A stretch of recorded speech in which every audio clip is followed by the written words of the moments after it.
Welcome back to another episode of bedtime stories. ये वो कहानियाँ हैं जो आपकी दादी नानी ने आपको नहीं सुनाई होंगी, क्योंकि ये कहानियाँ सुनने के बाद रात को अकेले कमरे में सोने में आपको थोड़ा तो डर लगेगा।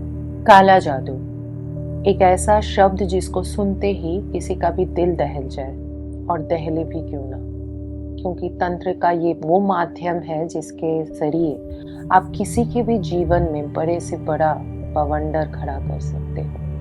आज की कहानी भी बंगाल के एक ऐसे ही काला जादू की है। हमने इस कहानी के सारे पात्रों की प्रिवेसी को मेंटेन करते हुए उन सबका नाम बदल दिया है और जगह भी बदल दी है। इस कहानी को शुरू करने से पहले मेरी आप सबसे दरख्वास्त है कि प्लीज इन कहानियों को सिर्फ एंटरटेनमेंट पर्पस के लिए ही ले, क्योंकि हम किसी भी प्रकार से सुपरस्टिशन को बढ़ावा नहीं देते। बंगाल के एक छोटे से शहर में रहने वाली दो दोस्तों की है ये कहानी। जब शादी करके ये दोनों एक दूसरे के पड़ोसी बने थे, तब इन्हें कहाँ पता था कि इनका जीवन इस तरीके से एक दूसरे से उलझ जाएगा। 2008 का कलकत्ता आज के कलकत्ते से बहुत अलग हुआ करता था।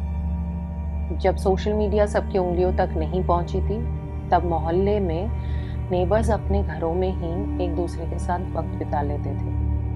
ठीक ऐसे ही किसी गली मोहल्ले में रिमी हर शाम अपने दोस्त के घर पहुंच जाती थी। रिमी और संगीता की मम्मी भी पुरानी सहेलियां थी। अब उनके बच्चे भी एक दूसरे के दोस्त बन गए थे। दोनों घरों में बच्चे बड़े हो रहे थे। रिमी जब 9th स्टैंडर्ड में थी, तभी संगीता बस 12th में पहुंची ही थी, और उसी वक्त संगीता को एक लड़के से प्यार हो गया। रिमी को पता था कि ये बात तो छुपाने वाली है, और छुपाए भी क्यों ना, ये उम्र भी तो छुपाने वाली ही थी। वो जमाना ही कुछ ऐसा था कि प्यार में आशिक कुछ भी कर जाने को प्यार होता था। संगीता के घर का माहौल भी कुछ ऐसा ही हो गया था जब उसके घर पे पता चला कि उसे किसी लड़के से प्यार हो गया। उसका घर से आना जाना, बाहर निकलना, किसी से मिलना बंद हो गया था। सिर्फ रिमी को ही अलाउड था कि शाम का वक्त वो संगीता के साथ बिता सके। इसलिए अब रिमी और उसकी मम्मी ज्यादातर शाम संगीता के घर पे बिताने लगे थे। गर्मियों की शाम थी। रिमी स्कूल से आई थी और आके अपना फेवरेट शो देखने लग गई थी।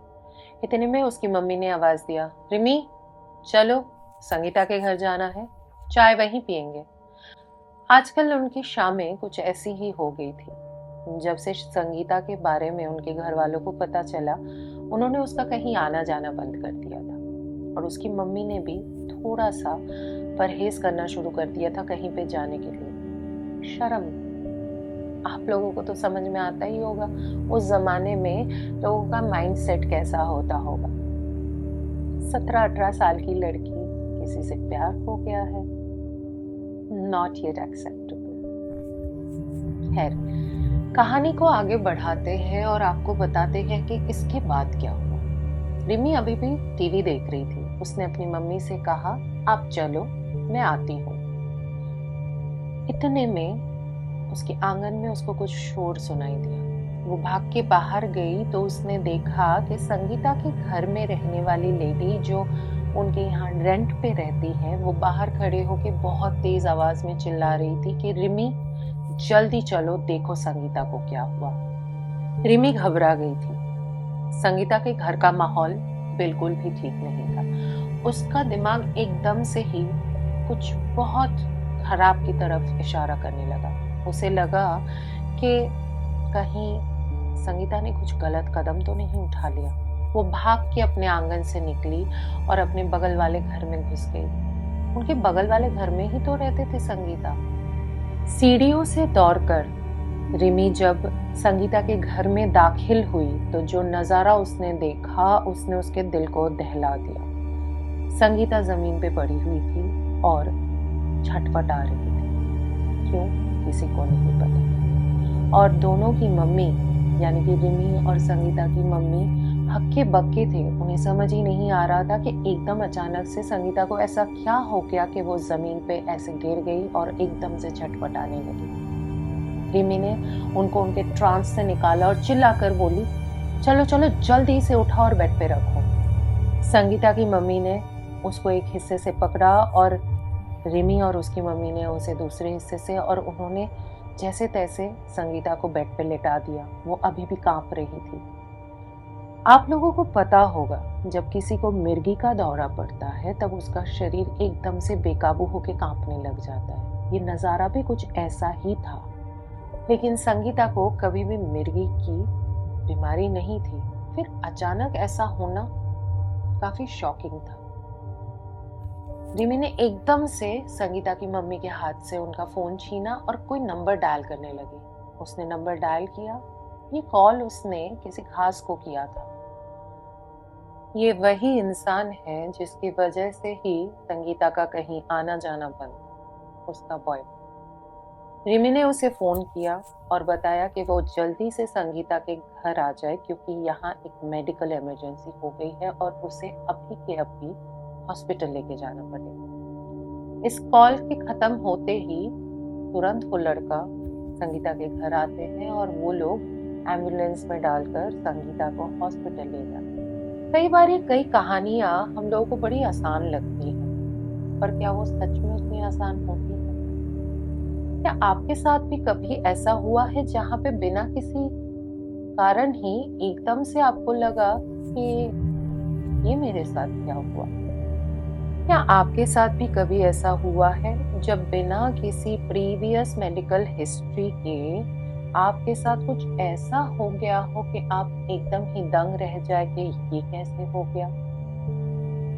संगीता के घर वाले और रिमी और उसका परिवार भी बिल्कुल ऐसे ही चौकन्ना हो गए थे जब एकदम से संगीता को ये मिर्गी का दौरा जैसा पड़ने लगा। वो रात तो जैसे तैसे बीत गई।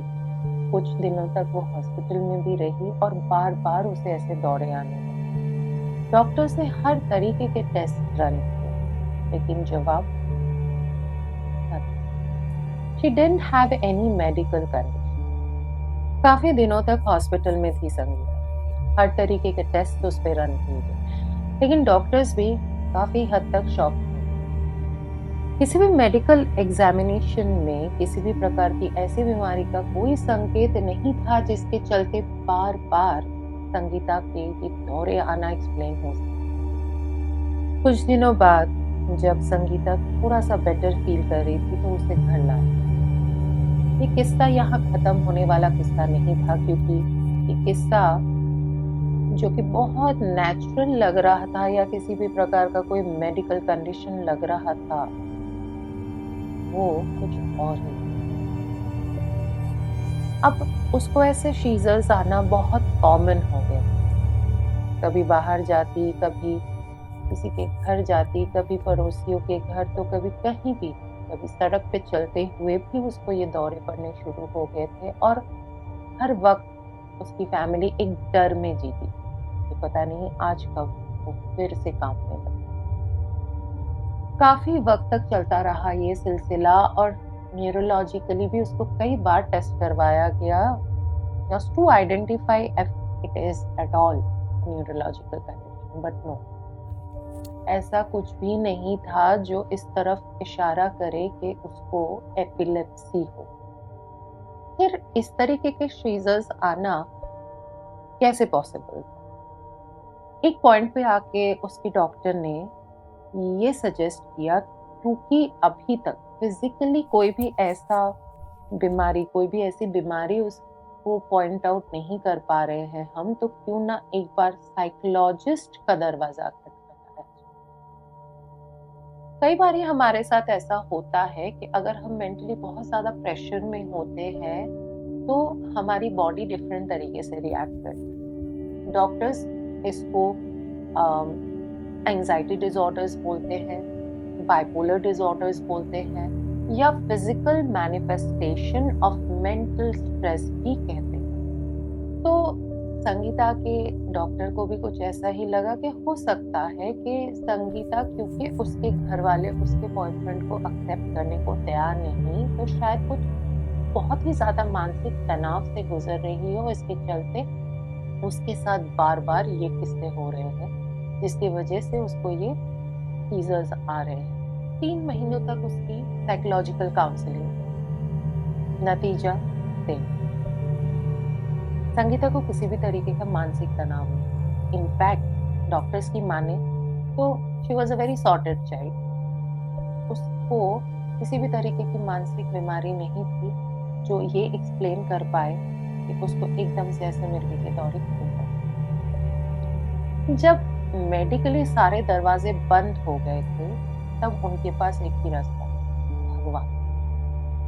ऐसी कोई मंदिर नहीं थी, ऐसी कोई दरगाह नहीं था जहां वो मन्नतें नहीं मांग के आ रहे। फिर किसी दिन इनको लगा शायद इस पीर फकीर को दिखाना भी सही ही रहेगा, क्योंकि काफी लंबे वक्त से जब आप अपने बच्चे को इस तरीके से जूझता देखते तो आप हर वो हथकंडा अपनाने को तैयार हो जाते हैं जिसके बारे में आप नेचुरली नहीं सोचते। ये इस कहानी का टर्निंग पॉइंट है, क्योंकि इसके बाद जो चीजें सामने आएंगी उसमें कहीं ना कहीं आप भी काफी शॉक रह जाए।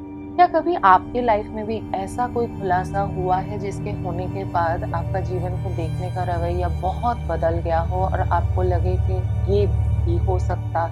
ये कहानी अब उसी रुख हो जाएगी। संगीता के बॉयफ्रेंड ने सजेस्ट किया कि वो किसी सिद्ध बाबा को जानते हैं जहां शायद अब संगीता को लेके जाना चाहिए, क्योंकि जो भी अब होने लगा था वो नॉर्मल नहीं था। संगीता कभी भी बेड पर उठकर चिल्लाने लग जाती, नींद से उठकर चिल्लाने लग जाती, उसको अजीब अजीब चीजें दिखती थी। कई बार वो ये बोल के चीखती चिल्लाती थी कि उसे नींद से उठते ही अपने आसपास खून दिख रहा है और मरे हुए कौवे दिख रहे। कभी कभी वो एकदम से चीखने चिल्लाने लगती कि उसकी मम्मी, जो कि उससे कुछ दूर ही बैठी हुई है, वो उसकी मम्मी ही नहीं है, कोई है जो उसे बुला रही है और उसे उसके पास जाना है। कई बार जब उसने अपनी माँ को पहचानने से इनकार कर दिया और किसी अनदेखी शक्ति को अपनी माँ बोल के उसकी तरफ जाने के लिए तैयार हो गई, तब इन लोगों को लगा कि कहीं ना कहीं ये शायद नॉर्मल नहीं है, ये कोई नॉर्मल बीमारी। वो लोग फाइनली किसी बाबा के पास संगीता को ले और उन्होंने अपनी तंत्र क्रिया से ये पता किया कि संगीता पर किसी ने काला जादू। ऐसे कैसे हो सकता है कि जो लड़की अपने घर में ही रहती है, किसी से इतना नहीं मिलती जुलती, सिर्फ ट्यूशन पढ़ाने जाती है, वो भी अपनी ही बिल्डिंग में, अपने ही घर के नीचे अपने टेनेंट के बच्चों को, ऐसा कौन हो सकता है जो उसका इतना बुरा चाहता हो कि उसको जीवन में ऐसे कगार पे आके खड़ा कर दे जहां वो बस जिंदा हो और लाश जैसी जी रही। ना तो वो लड़की अपने सुध में थी, ना वो अपने खुशहाल जीवन में, वो सिर्फ एक तरफ। साधु बाबा का जो तंत्र किया था वो काफी अनोखा था। एक कटोरी में कुछ पानी रख उन्होंने कुछ तो मंत्र पढ़े। उसके बाद उन्होंने संगीता की मम्मी और उसके बॉयफ्रेंड और उसके फादर से रिक्वेस्ट की कि वो लोग संगीता को जबरदस्ती पकड़ के एक तख्त पे लिटा दें। लेटने के बाद उन्होंने कुछ मंत्रों का उच्चारण करते हुए उस पानी की कटोरी को संगीता के नाभि के ऊपर फ्लैक्स। इसके बाद जो हुआ उसका कोई साइंटिफिक एक्सप्लेनेशन नहीं है, लेकिन इन लोगों ने जो अपनी आंखों देखी बताई उसको भी झुटलाना इम्पॉसिबल था। एक पानी से भरा हुआ कटोरा मैग्नेट की तरह संगीता के नाभि से चिपक गया। 1 घंटे तक जिद्दोजहद चलती रही और संगीता चीखती चिल्लाती रही कि ये कटोरा उसके ऊपर से हटा लिया जाए, लेकिन बाबा जी ने उन्होंने अपनी सिद्ध शक्तियों का प्रयोग करते हुए सबसे रिक्वेस्ट किया कि जब तक वो ना कहे वो जैसे भी हो संगीता को लेटे हुए पोजीशन में ही अटका के रखे। 1 घंटे तक ये क्रिया चलती रही। उसके बाद संगीता का शरीर बिल्कुल ही निथर सा हो गया था और उसके हाथ पैर सुन्न हो गए। जब बाबा जी ने वो कटोरा उठाया और उस कटोरे को सबको दिखाया तो सब हक्का बक्का रह गए। सिर्फ पानी से भरा हुआ वो कटोरे में अब जड़ी बूटी, मिठाइयाँ और खाने पीने का अवशेष। सबने अपनी आंखों से देखा था, ये तो झुठलाते कैसे।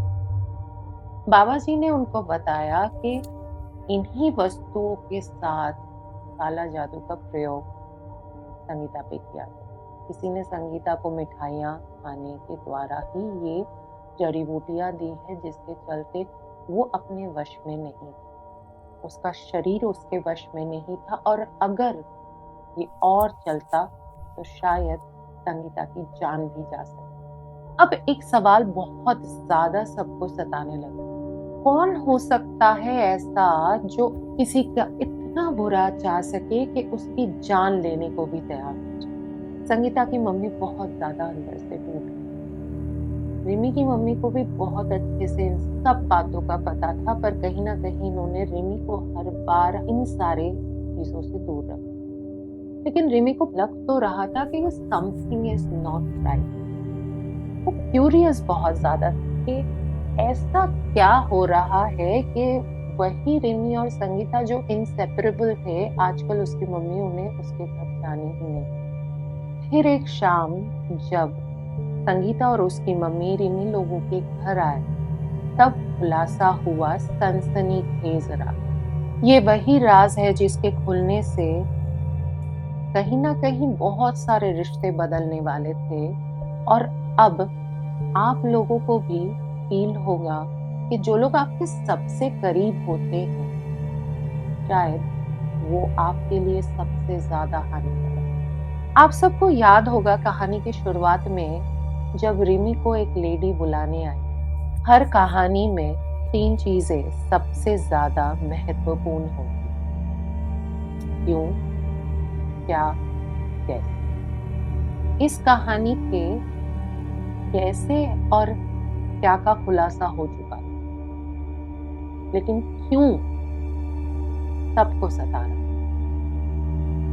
जिस दिन संगीता और उसकी मम्मी रिमी लोगों के घर आए, उस दिन इस क्यों का भी खुलासा हो गया। इस खुलासे के साथ आप लोगों का नजरिया अपने रिश्ते को देखने में थोड़ा सा तो बदल जाएगा, क्योंकि कई बार जो लोग आपके सबसे ज्यादा करीब होते हैं, शायद वही लोग आपके लिए सबसे ज्यादा खतरनाक भी हैं। संगीता कई सालों से अब ट्यूशन पढ़ाती है। 10th के बाद जो एक हॉबी के तौर पे शुरू हुआ था, अब उसके पॉकेट मनी का जरिया। इसी बीच उनके घर एक नए टेनेंट रहने आए। उनका बच्चा छोटा था। जब उन्हें पता लगा कि संगीता ट्यूशन पढ़ाती है, तो उन्होंने रिक्वेस्ट की कि संगीता उनके बच्चे को भी ट्यूशन पढ़ाए। संगीता तो बहुत अग्रीडली इस चीज के लिए राजी हो गई। उसे अच्छा भी लगता था, उनका बच्चा भी उसे बहुत पसंद था, और सबसे अच्छी बात, उसके फ्लोर के नीचे फ्लोर ही तो उसे जाना था। लेकिन कई बार ये जो चीजें बहुत आसान होती है, वो शायद सबसे ज्यादा पेचीदा भी होती। संगीता को खाने पीने का बहुत शौक था, और मिठाई उसकी तो वो बहुत ज्यादा शौकीन। खाना खाने के बाद कई बार अगर मीठा घर पे ना हो तो चीनी से भी अपना काम चला लेती।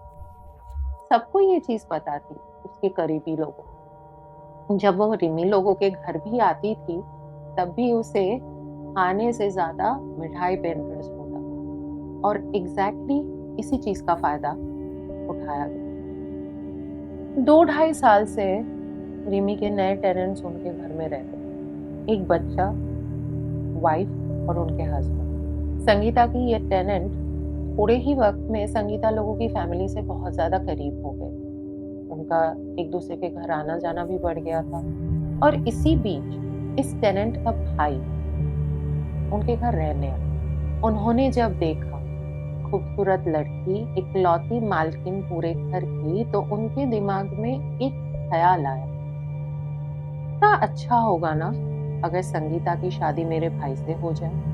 इसी बीच जब उन्हें पता चला कि संगीता किसी और लड़के से प्यार करती है, और शायद कभी ना कभी अपने घर वालों को तो मना ही लेगी, तो ये बात इनसे बता दी। वो किसी भी कीमत पे संगीता को अपने काबू में रखना चाहते, और इसी काम को हासिल करने के लिए उन्होंने संगीता पे काला जादू करने का फैसला। किसी शाम जब वो उनके बच्चे को पढ़ाने गई थी तो मिठाई के थ्रू उन्होंने उसको वो सारी जड़ी बूटियां दी और धीरे धीरे वो यही चाहते थे कि संगीता उनके कब्जे में आ जाए।